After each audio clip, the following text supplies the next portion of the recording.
Ang West Philippine Sea, kilala rin bilang South China Sea, ay isang estratehikong lugar sa Timog Silangang Asya na may malaking halaga sa ekonomiya, politika at seguridad. Narito ang ilang dahilan kung bakit gustong makuha ng China ang kontrol sa nasabing dagat. Una, tungkol sa ekonomiko. Ang West Philippine Sea ay mayaman sa langis at gas na mahalaga para sa pag-unlad ng ekonomiya ng China. Pag napasa kamay nila ito, siguradong mangunguna ang China sa pinakamayaman sa buong mundo.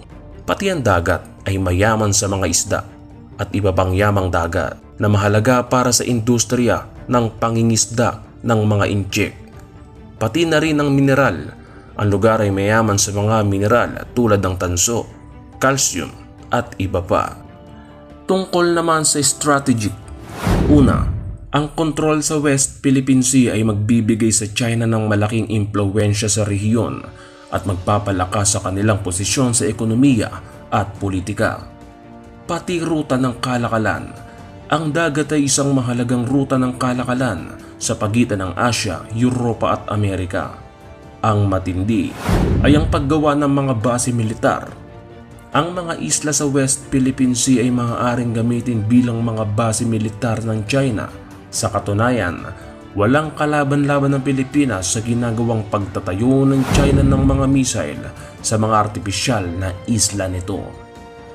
Isa pang dahilan ay ang politikal.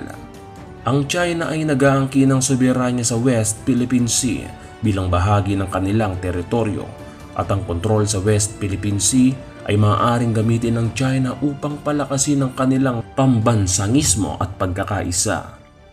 Mapapalakas rin nito ang impluwensya sa pamamagitan ng pagkontrol sa dagat sa rehiyon. Bakit nagtatalo ang ating bansa at ang China? Ito ang sagot. Una ay ang doktrina ng Nine Dash Line. Ang Nine Dash Line ay pilit na inaangkin ang kontrol sa West Philippine Sea batay sa kanilang doktrina na Nine Dash Line na naglalarawan sa kanilang teritoryo.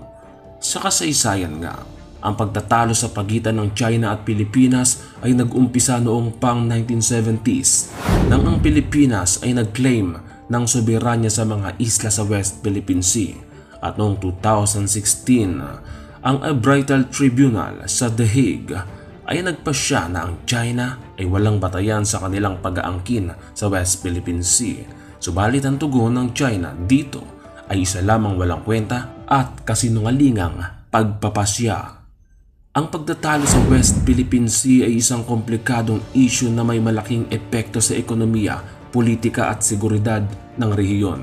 Kung may nais ka pang itanong tungkol sa China at Pilipinas, huwag mahihiyang magtanong dito sa Daily History.